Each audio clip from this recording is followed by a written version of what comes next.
Ada dua jenis harga di dunia ini. Satu yang namanya price taker, dua yang namanya price maker. Ada pengambil harga dan ikut pada harga yang telah diatur, dan ada pembuat harga. Pertanyaannya sekarang, harga minyak di dunia ini, di mana Indonesia adalah juga negara produsen dari minyak tersebut. Harga koper, tembaga, harga batu bara, di mana Indonesia adalah penghasil komoditas tersebut. Nilainya triliunan, bahkan ratusan triliunan per tahunnya nilai transaksinya. Lalu, apakah kita yang menentukan harga atau pasar? Siapa sih sebenarnya pasar itu? Siapakah price maker itu? Siapakah penentu harga itu? Jadi sendiri berdasarkan demand dan supply, atau ada yang mengatur dengan mengatasnamakan pasar dalam tanda petik? Adakah sebuah lembaga yang bermain? Adakah sebuah korporasi yang mengendalikan? Atau adakah sebuah negara sebenarnya yang mengaturnya? Siapa mereka? Bagaimana mengaturnya? Kenapa kita bangsa Indonesia bisa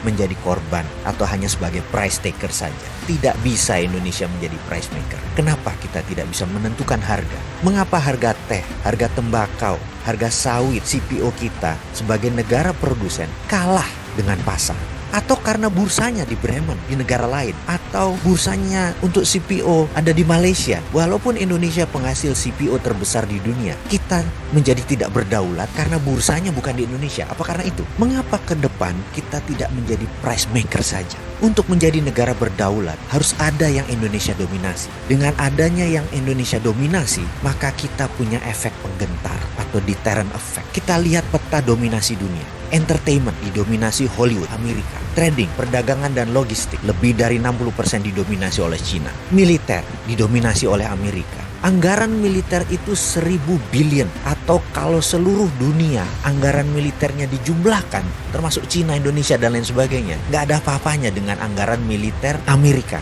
per tahunnya. Bisa bayangkan, jadi Amerika mendominasi militer. Teknologi informasi masih didominasi Amerika. Kosmetik kecantikan didominasi oleh Korea Selatan. Keuangan masih didominasi oleh Wall Street, Amerika. Minyak, BBM, fisiknya mungkin di Timur Tengah, tapi Amerika masih mendominasi. Lalu, apa yang Indonesia bisa dominasi ke depan? Kita ini punya keunggulan geografi. Sumber mineral kita semua ada. Lahan yang subur, kita memiliki air. Lebih dari 95% wilayah Indonesia mengandung air, H2O. Matahari kita, lebih dari 99% wilayah Indonesia terpapar matahari. Pupuk dari barisan gunung vulkanik itu berjajar di 80% wilayah Indonesia. Dan kita memiliki jalur laut yang dilintasi kapal niaga yang nilainya per tahunnya juga sangat besar. Lalu dengan kekuatan itu, apa yang kita bisa dominasi? Atau kita mulai dengan mendominasi bursa ikan. Kita ingin menentukan harga ikan dori, ikan tuna dan lain sebagainya. Mengapa bursanya tidak di negara Indonesia, di negara archipelago ini? Kenapa kita nggak buat bursa ikan